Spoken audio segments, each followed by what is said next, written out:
The world hangs on a thin thread, and that is the psyche of man.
Water. From ancient times, the symbol of the unconscious. The winds of time ruffle the face of the waters, but what sets the timeless deeps beneath into motion? As a child, Carl Gustav Jung already desired nothing more than to live by water, and for a lifetime he remained fascinated by the depths of the human soul and the riches which lie concealed in the unconscious. Jung believed that after the age of the fish, symbol for conflicts and lack of awareness, the new age of the conscious being would dawn, the age of Aquarius, the waterman, the symbol of the self. Jung knew both worlds, the conscious and unconscious, outer and inner, the visible and the invisible.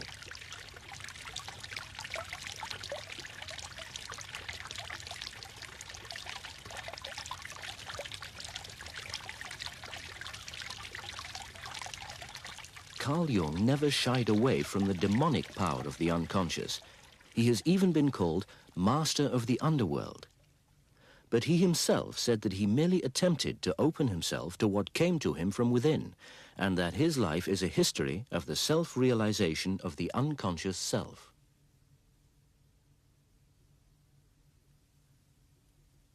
Is it true, as Jung thought, that this division between conscious and unconscious is present in all our lives?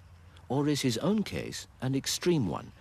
The Dutch-born American psychoanalyst and author Robert Bosnak gives this answer. I think that the answer to the question whether Jung has a split personality or not tells more about the one who answers the question than about Jung. If I say that Jung had a split personality, it means I don't like Jung. If I say Jung did not have a split personality, it means that I could like Jung. So the question itself doesn't say very much about Jung. So I'll give my answer, and my answer comes from appreciating Jung. I believe that Jung did not have a split personality, and I believe that we all have these personalities 1 and 2 and 3 and 4 and 5, for that matter. And where there is one personality that's involved with the exterior world, that is your presentation to the outer world, that is the way that you look to other people, that's the way that other people see you, which Jung later came to call the persona. And then there is this part of yourself that is involved with the depth of your being, and that is involved with questions of spirit and soul and with the intimacies of your heart. and that would be personality number 2. So I do not think at all that Jung is a split personality.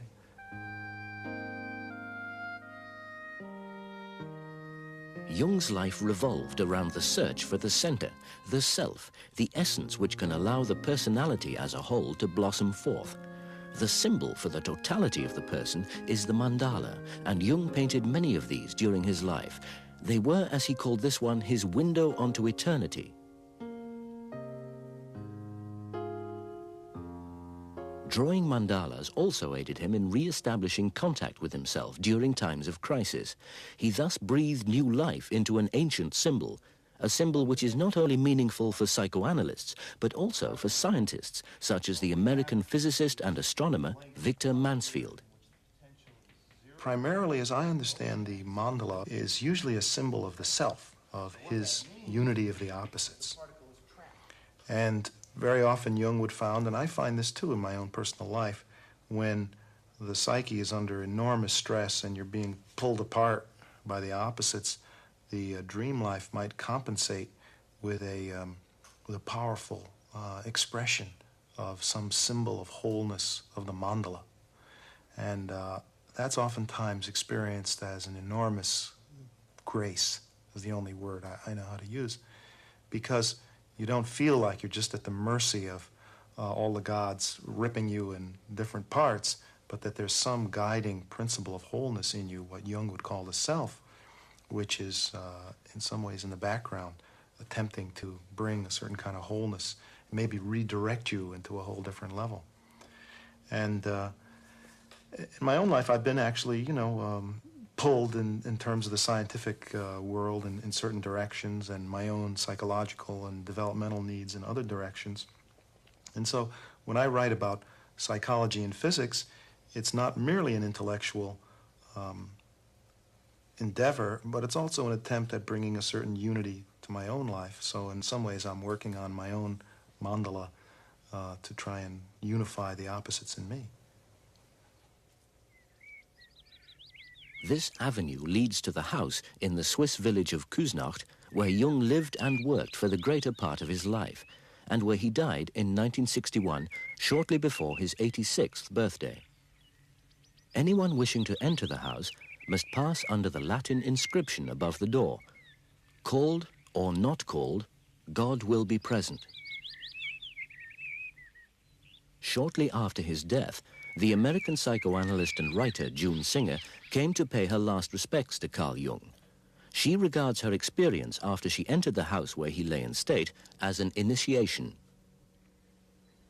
I remember walking up the long walk to the imposing mansion at Küsnacht where he lived, and one of the members of the family greeted me and said, "Would you like to go upstairs?" And I said yes. And I thought I would be escorted, but no, I was allowed to go up all by myself. And I, in fear and trembling, walked up those steps and into the main hall, and there is a doorway, an open door, and the room was dark, and there were candles flickering there. And I walked and stood in the doorway, and there I saw Jung lying on the bed in a white nightgown, an old-fashioned white nightgown such as one might have expected of Dr. Faust himself, and the flickering light of the two tall candles on either side of the bed. And this imposing figure that I had heard talked about so many times was not there in that bed. It was a frail old man. But the power was in that room. I really felt that marvelous, that spirit still present. And I stood there for a while, and perhaps that's when I became initiated as a Jungian. And then I came down, and it was years before I could talk about that to anyone.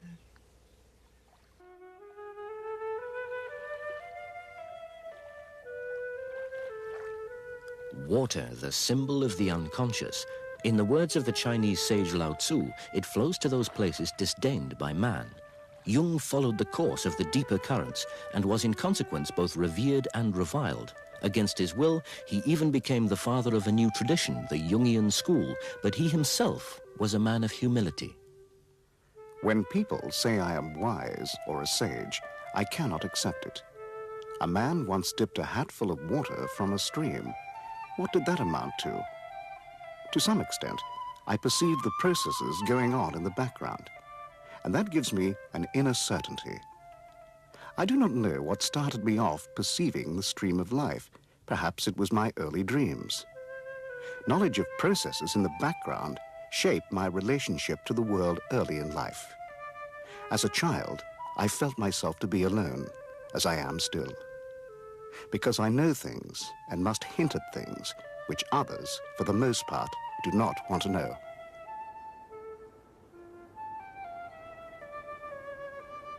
The first 4 years of Jung's life were spent in the little village of Laufen, close to the Schaffhausen waterfall. His father was the minister of a community which still more than 100 years later attends its church.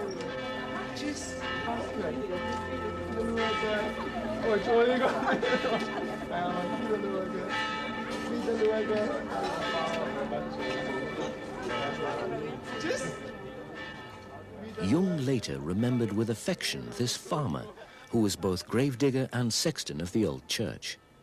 For his father, an irritable man, Jung felt more compassion than anything else. Did his father really believe in the divine mercy which he preached? Early on, the child took the part of his mother, a warm and gifted woman. He felt a kinship with her ability to see behind superficial reality. His parents' marriage, Jung said later, was not a joyous partnership, but rather a long test of patience beset by many difficulties.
in the form of a shocking dream which will continue to preoccupy him for the rest of his life. In my dream, I was in the meadow behind the vicarage where I often played. Suddenly, my attention was drawn by a place in the earth where I felt there must be something beneath.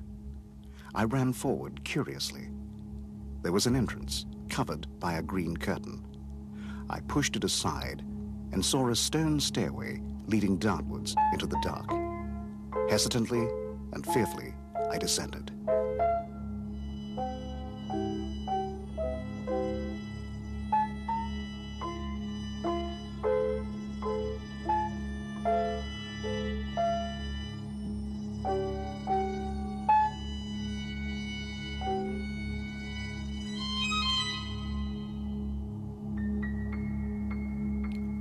At the bottom, I saw before me in the dim light a rectangular chamber with an arched ceiling. The floor was laid with flagstones, and in the center, a red carpet ran from the entrance to a low dais, bathed in vague light.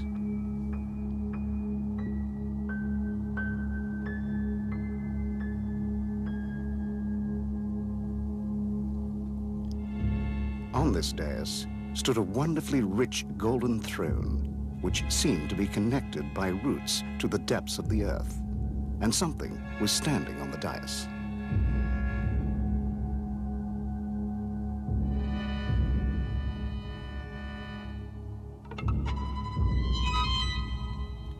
At first, I thought it was a tree trunk without leaves or branches, but the thing on the golden throne turned out to be an immense monstrosity towering high into the arches above the chamber.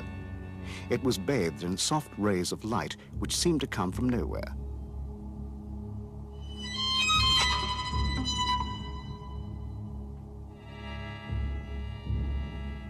Then I saw something curious. The thing was made of skin and naked flesh, and on the very top was a single eye staring motionlessly upwards.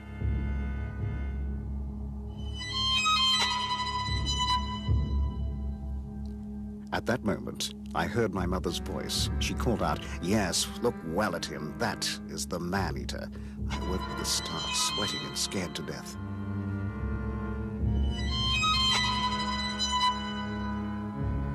Who was it then who disturbed an innocent childhood with dark suspicions and deep wisdom?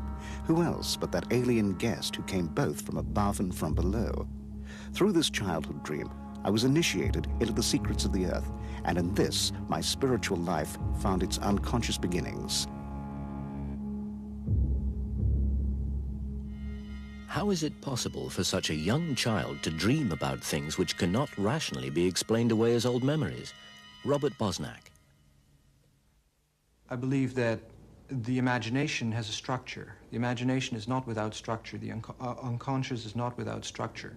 There are proclivities. There are proclivities to imagine things in certain ways. And in many cultures, there are all kinds of images that come up that you can also find in other cultures. The phallus, for instance, you can find in many different cultures. You can find it in Egyptian culture. You can find it in Greek culture. You can find it in Indian culture. In many different places, the same image comes up. So there is some form of structure to the imagination, and Jung calls that an archetypal structure. And that structure of the imagination brings forth certain images with a certain amount of regularity, and therefore it is not necessary as an individual to already have experienced these images. We must remember that Jung was male. I'm not sure that a woman would have ever had that kind of a dream. But since males have been the ones who have, at least in the Judeo-Christian culture, formed the God concept, or at least given representations to it, it seems that the male aspect of God is much more evident. And the phallus dream shows that male aspect in all its power, its wonder, and its terror. Because I think that the phallus is all that for men and for women.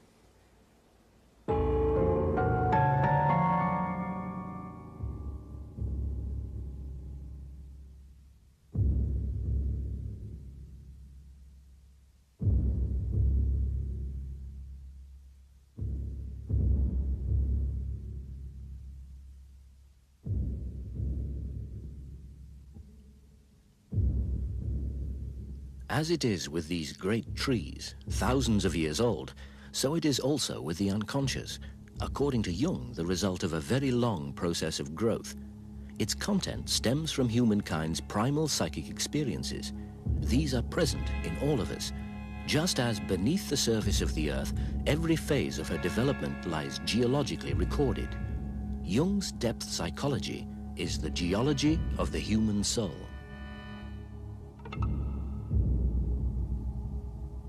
This sexual symbolism, according to Jung, alludes to human psychic totality, to the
In spite of our pride in ruling over nature, we are still her victims, Jung writes. We have not even learnt how to rule our own nature. Carl Jung about this in 1957. The world hangs on a thin thread, and that is the psyche of man. We are the great danger. The psyche is the great danger. What if something goes wrong with the psyche? See? And so you see, it is demonstrated to us in our days what the power of the psyche is of man, how important it is to know something about it, but we know nothing about it. Nobody would give credit to the idea that the psychical processes of the ordinary man have any importance whatever. One thinks, oh, he has just what he has in his head, it is all from his surrounding, his thought, such a thing, believes such a thing. And particularly if he's well housed and well fed, then he has no ideas at all. And that's the great mistake. Because he is just that as which he is born, and he's not born as tabula rasa, but as a reality.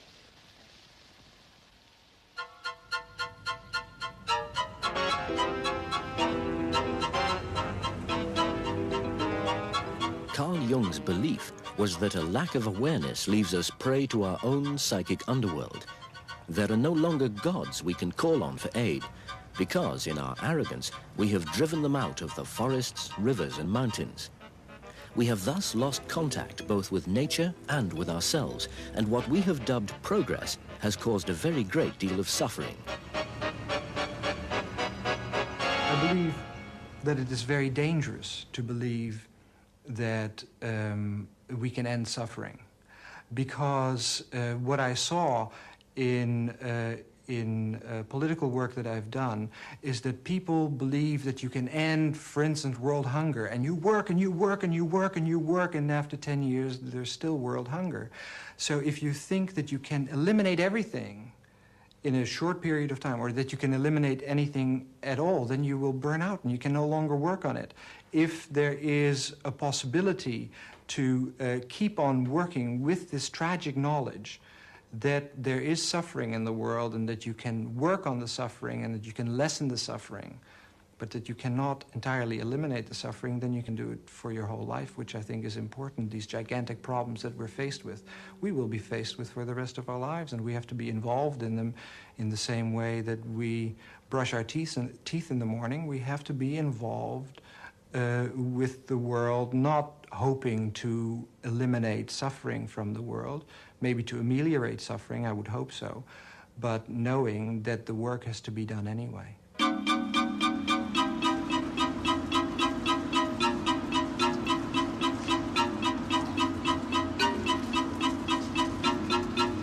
if you look around and you ask yourself, what does the modern government, the modern person really invest themselves in, let's say in terms of dollars and cents or emotional energy and so on, you see that the current God is the God of science and technology. Where does the United States, for example, put its money? Star Wars, superconductors, super colliders, and so on. No one's building Chartres anymore. No one is building the pyramids. So just on that level, it's quite clear, let's say, which is the current religion. Even though most people wouldn't like to think of science and technology as a religion, it has that kind of commitment from the populace. It has that kind of devotion.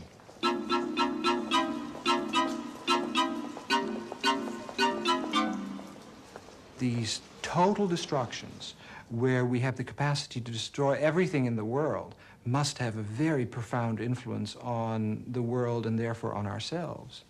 And so we have to find new images of the self. We have to find new ideas of the self. We have to look at art again and find images of self there. We have to recreate ourselves.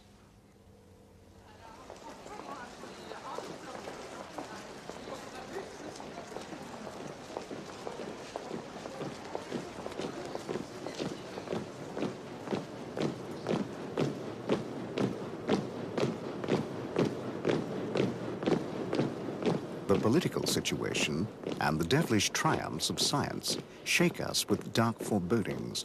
We stand empty-handed, bewildered, and perplexed, and cannot even get it into our heads that no myth will now come to our aid, although we have such urgent need of one. In our time, the collective ideal is still so essential as an intermediate stage on the road to becoming whole that many see it as the final goal. But what our world lacks is psychic and inspired cohesion. And no trades union, no interest group, no political party or state will ever be a substitute for this.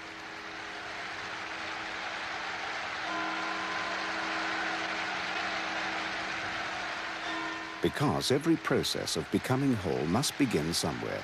It will be the individual who will experience it and bring it into being. He or she is thus taking the risk, for the great herd knows no doubt, and the greater the mass, the greater the truth, but also, therefore, the greater the catastrophe.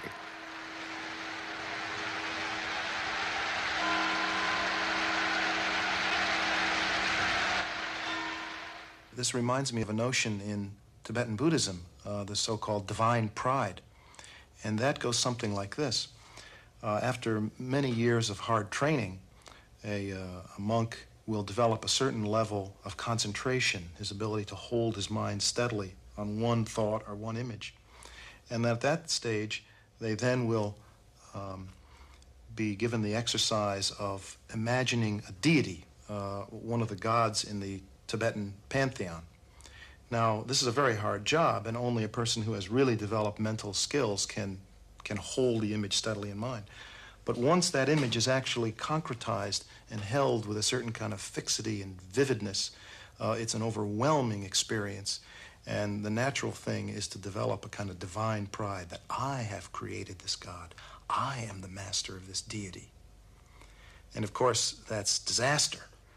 However, the safeguard for that in the Tibetan tradition is this deep appreciation of the emptiness, of the lack of independent existence of both the deity and the person meditating. Unfortunately, in the West, we don't have such a safeguard. When Oppenheimer and his crew builds the atomic bomb, they think that they have touched the deepest secrets in nature, and indeed they have. And there's a certain kind of divine pride that is excited there. And unfortunately, most of us who are swept up in this kind of power drive do not have the kind of safeguards that the monastic tradition has developed over years. Jung always emphasized that the individuation process is not just something that happens by myself in my little room looking at my navel. No, the individuation process happens in interactions between an I and a thou, in the intimacy between people, but also in the way that we look at the world and the way that we work on the world. Because the world, being in a constant state of flux, has these images under it that are trying to emerge and that we have to study. We have to begin to understand that the world is created by the expectations that we have of other people. You can see this in, for instance, when the Cold War was still going on, how the Americans thought of the Russians as the empire of evil and the Russians vice versa.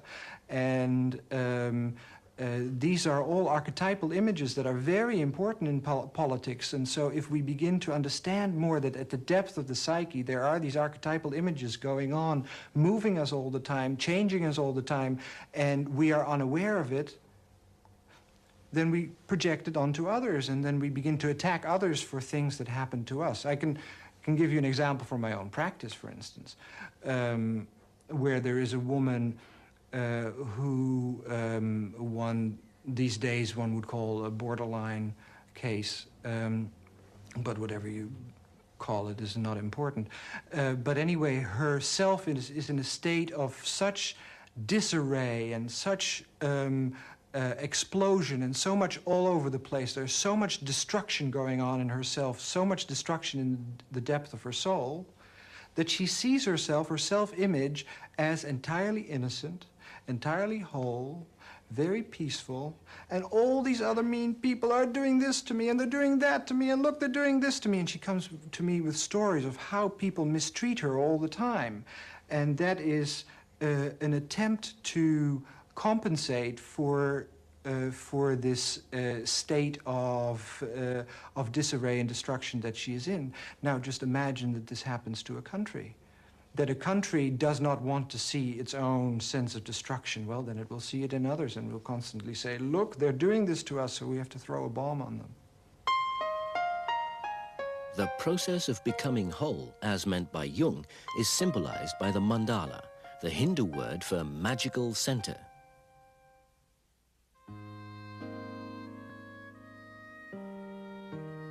It is an archetypal image from the unconscious, and its existence can be traced far back through the centuries. Mandalas are, as this rose window in Basel Cathedral shows, representations of the divine self. They are found in the West as well as the East.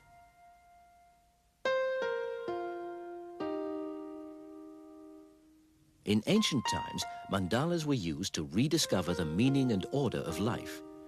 The protecting and enclosing circle symbolizes wholeness, while the rectangular form represents its realization.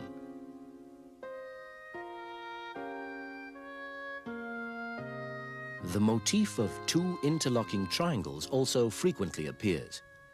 In psychology, this mandala refers to the union of opposites, the great theme of Jung's life and work.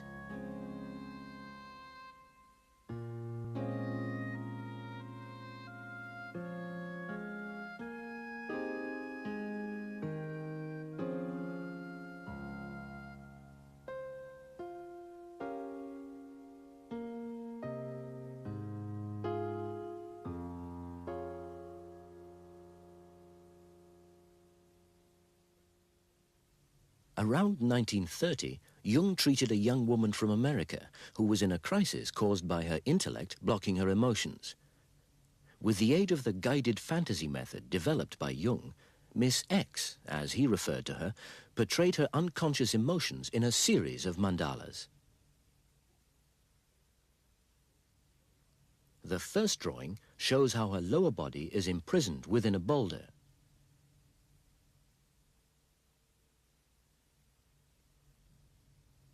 The environment? A beach with egg-shaped boulders. But the egg is a symbol for new life and demonstrates that the unconscious self has chosen for self-realization or individuation. In the second drawing, the boulders are mostly round. The flash of lightning reveals that dramatic change is imminent. For the first time, a drawing, the third, is enclosed by a circle.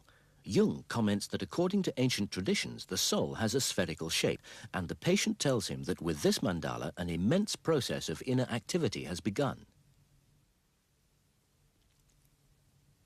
Within the sphere, a nucleus has formed, the stylized image of the female sex organs being fertilized by a black snake.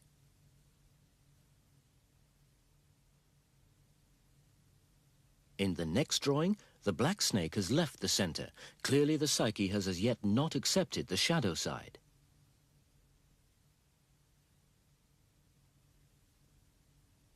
A short time later, the union of opposites is achieved. The darkness of the snake is accepted into the center. Confrontation with the shadow has come, but it has not yet been integrated.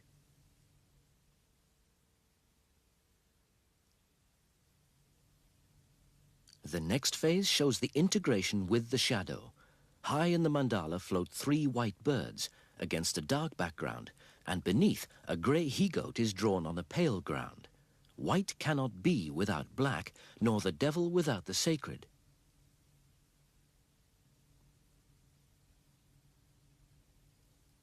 And in the center, the soul flower, within which the snake is now incorporated, crowned by the arc of a half rainbow.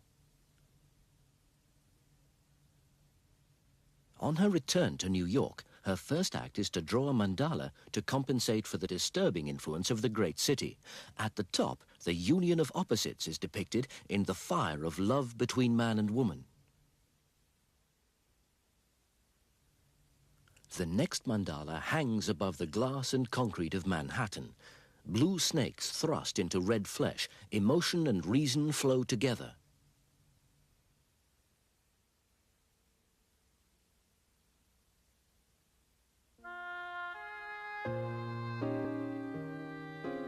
And finally, this mandala, forming the radiant high point in Miss X's process of individuation.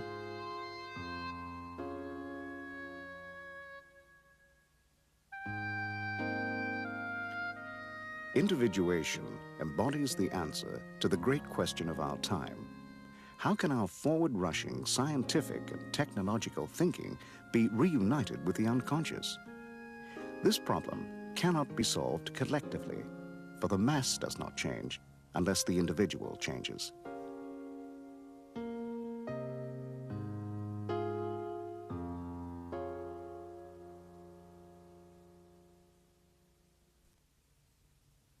In 1895, at the age of 20, Jung begins his studies at the University of Basel. 5 years later, he qualifies as a physician and chooses definitively for the practice of psychiatry. 2 years more and he achieves his doctorate with a thesis on occult phenomena. Spiritualist seances with his cousin Helene Preiswerk allowed Jung to witness how spirits can be invoked from the kingdom of the dead. The high point of one spiritualist evening was the moment that Helene, in a trance, gave him a mandala through his pen, as he would describe it later.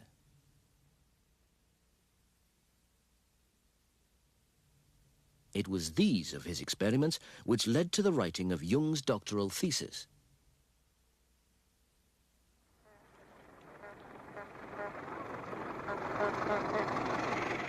The year 1900. The capital cities of Europe buzz with the excitement of the birth of a new century. 1900 brings the death of the man who announced the death of God, Friedrich Nietzsche. It also brings Max Planck's quantum theory to break through the old mechanistic view of the world and to contribute to Jung's later concept of synchronicity.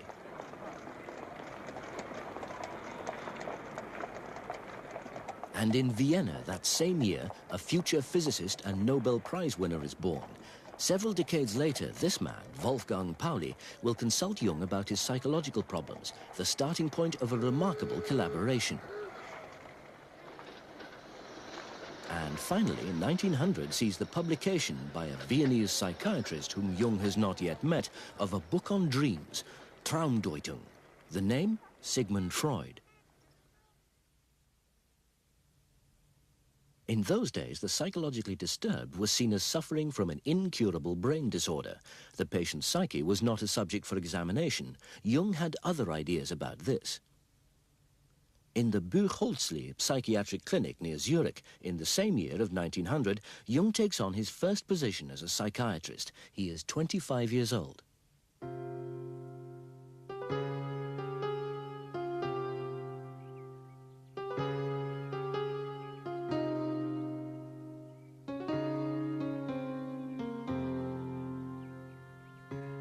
With my work at Bergholzli, life took on an undivided reality. It was an entry into the monastery of the world, a submission to the vow to believe only in what was probable, average, commonplace, barren of meaning, to renounce everything strange and significant, and to reduce anything extraordinary to the level of the banal.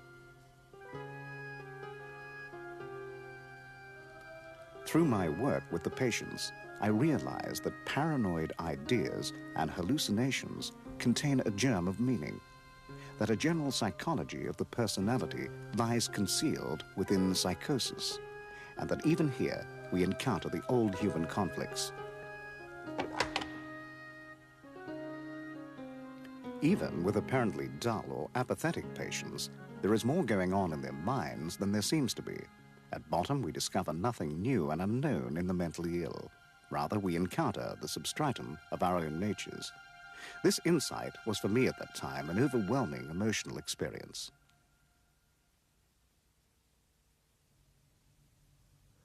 Jung suspected that all the spirits called up by his cousin Helene were in fact independent personalities within the medium herself, and at Buchholzli he tested these suspicions through the so-called association experiment. Electric pulses from the body set a mirror in motion which makes visible the hidden emotions of the subject through his or her associations with a stimulus word. Jung's research did indeed demonstrate the existence of the unconscious.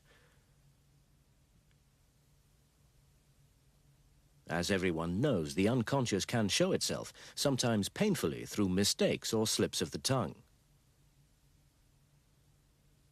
But the concept that independent psychic complexes were at work in this was diametrically opposed to the idea that the unconscious consisted of repressed traumatic experiences, as Freud thought.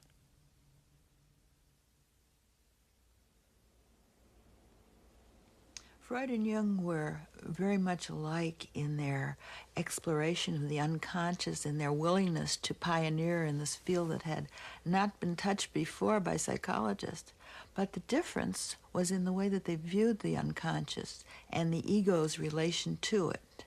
When we say ego, Freud and Jung didn't use that word, they used the word I.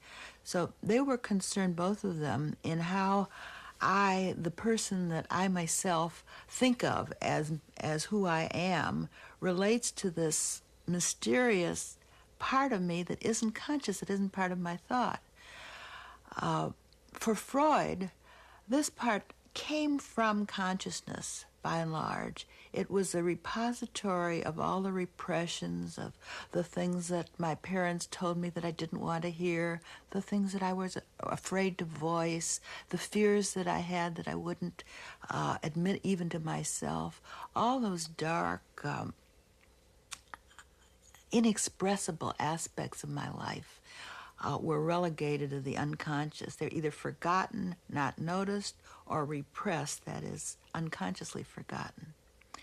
Jung didn't have any disagreement with that. It was all there. But Jung, unlike Freud, saw the unconscious as already a teeming mass, like the soil full of organisms. The unconscious for Jung was the vessel that held the residue not only of the individual human psyche, but of the psyche of humankind. During this period of adventurous exploration of the unconscious, Jung enters into two relationships which are to be of the greatest importance to him. In 1903, he marries Emma Rauschenbach, and in 1907 comes his first meeting with Sigmund Freud, whose controversial psychoanalysis he has already openly defended, and who will, from that first meeting, consider Carl Jung as the son who will one day wear his mantle. As early as 1913, however, this relationship comes to a dramatic end. The breaking point is Jung's book Wandlungen und Symbole der Libido. For Freud, libido is strictly limited to sexuality, but Jung expands it to general psychic energy or life energy.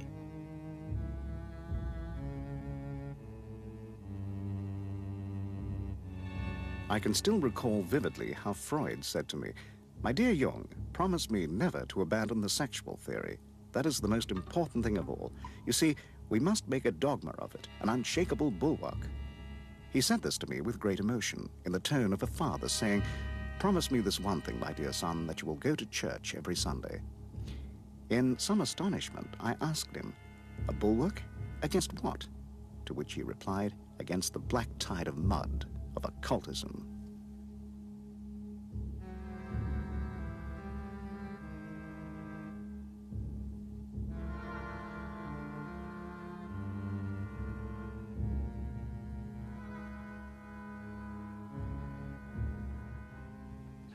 I think that you can best see the phallus in the first place as a sexual symbol, the male sexual symbol. So then it has something to do with male energy. And sexual energy, so energy that comes out of the body up and presses itself out, is independent. I mean, you get erections without doing anything for it, without having any control over it, which is often the pleasure and the awful thing about erections.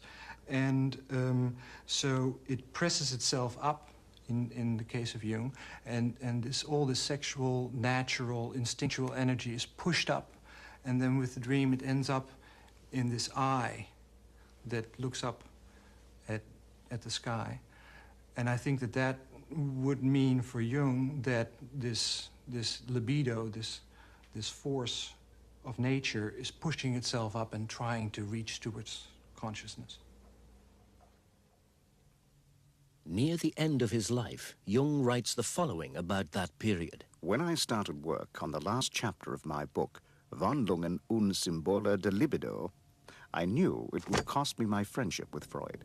I was seen as a mystic, and that was the end of the matter.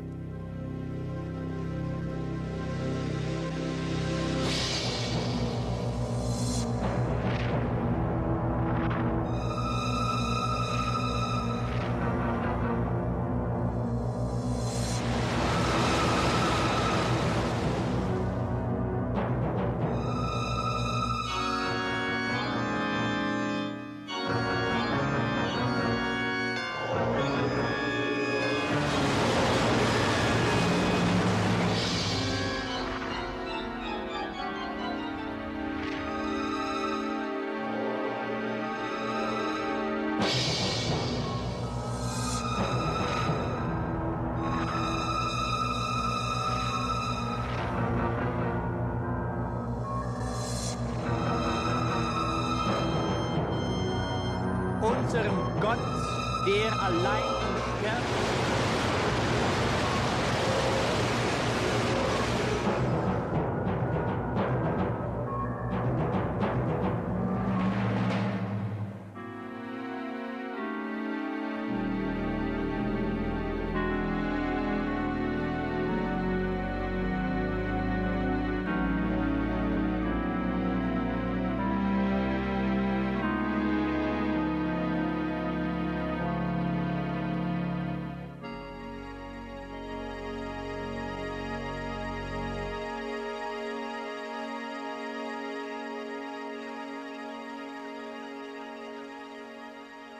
The effect on Jung was very strong.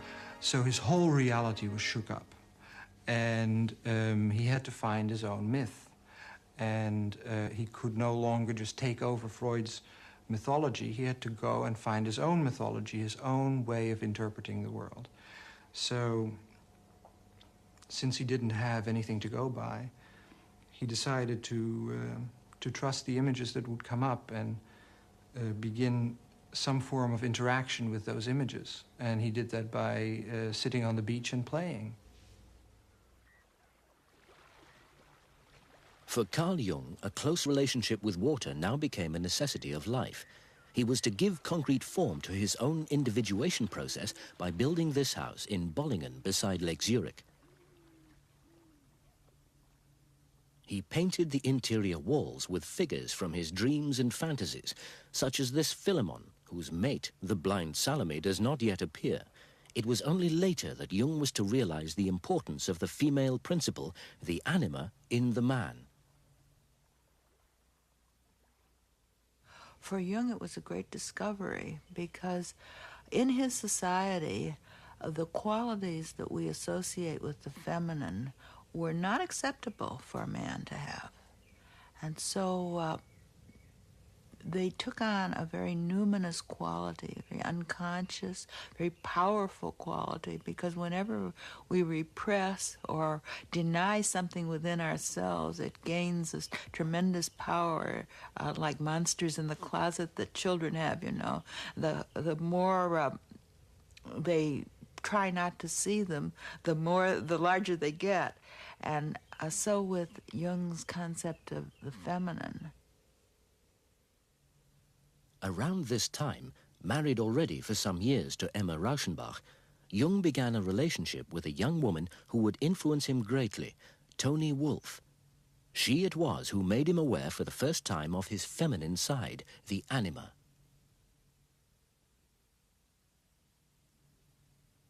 The union of opposites continued to be Jung's central preoccupation, a theme which, to his surprise, turned out to have its roots in the old science or art of alchemy, which at first he had dismissed out of hand as nonsense. Another woman, still young at that time, collaborated with Jung in the study of Gnostic and alchemical text, Marie-Louise von Franz, the archaeologist. He thus unavoidably fell under the spell of the inner gold, the aspiration of the alchemists since ancient times. Jung's academic development was now definitively linked with his own process of individuation. I was being compelled to go through this process of the unconscious. I had to let myself be carried along by the current without a notion of where it would lead me. When I began drawing the mandalas, however, I saw that everything, all the paths I had been following and the steps I had taken, were leading back to a single point, namely to the midpoint. The mandala is the center, the exponent of all paths, and the path itself to individuation.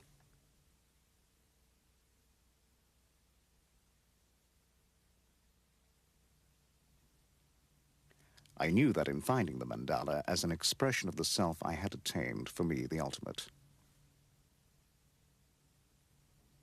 You do not attain the light by imagining light, but through awareness of darkness.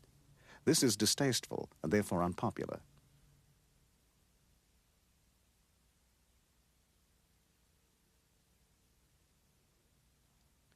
The years when I was pursuing my inner images were the most important in my life. It all began then. The later details are only clarifications of the material that burst forth from my unconscious. From then on, my life belonged to the generality.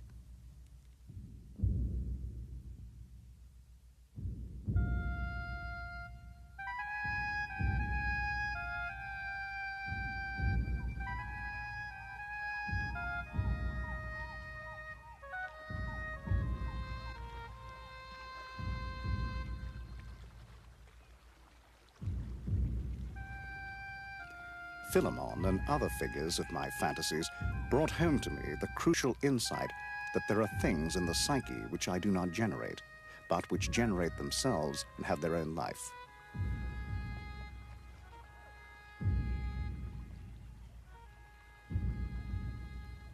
Psychologically, Philemon represented superior insight. He was the archetype of the old wise man, and in Bollingham he lives.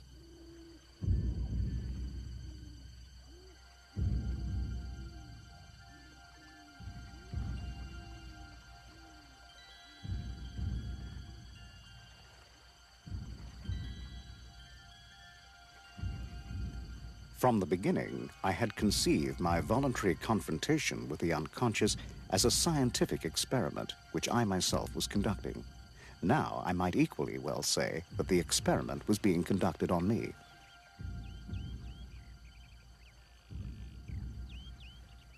For Carl Jung, the gateway to inner perception was now open, and he began to see the hidden links between psyche and matter. An example. When he had completed the painting of the mandala, The Golden Castle, and wondered why it appeared so Chinese, Jung received from the sinologist Richard Wilhelm the manuscript of a Chinese alchemical text entitled Das Geheimnis der goldenen Blüte, The Secret of the Golden Flower. Such an unexpected apparent coincidence of events in the world of spirit and the world of matter, Jung termed synchronicity, a phenomenon which even then was already recognized in the sphere of modern physics. Is there indeed some relationship between the colliding particles in an accelerator and the world of spirit, as suggested in Jung's later hypothesis? In classical physics, there's a world of atoms and fields, and then there's the mental world of the physicist. And the great classical masters never worried about how to put these two together. They took it for granted that the material world was the domain that physics studied, and they never tried to address the problem how such two very different principles could ever be related. How could mind know matter? And modern physics has brought that problem up in a particularly intense way. And it's not to say that they have solved the problem, but they certainly have to continuously circle back to the importance of trying to understand how it is that matter is known by, let's say, the scientist.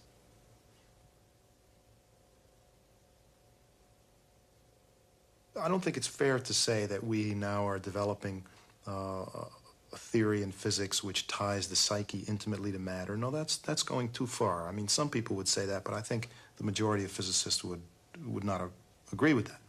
What we have shown, however, though, in a series of very beautiful theoretical and experimental studies, is that independent of the present formulation of quantum mechanics, we know that nature has a kind of interdependence at the atomic level that is impossible to understand if you believe in independently existent particles. And of course, Jung made a very big point out of it, and he got a lot of scorn from people too, to say that, you know, there's intimate connections between what goes on in the outer world and what goes on in your inner world.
Even if 30 spokes are brought together in the hub, in what is not there lies the usefulness of things. Even if clay is brought together as a pot, in what is not there lies the usefulness of the pot. Even where doors and windows are cut out to build a house, in what is not there lies the usefulness of the house. Thus, taking advantage of what is, one makes use of what is not.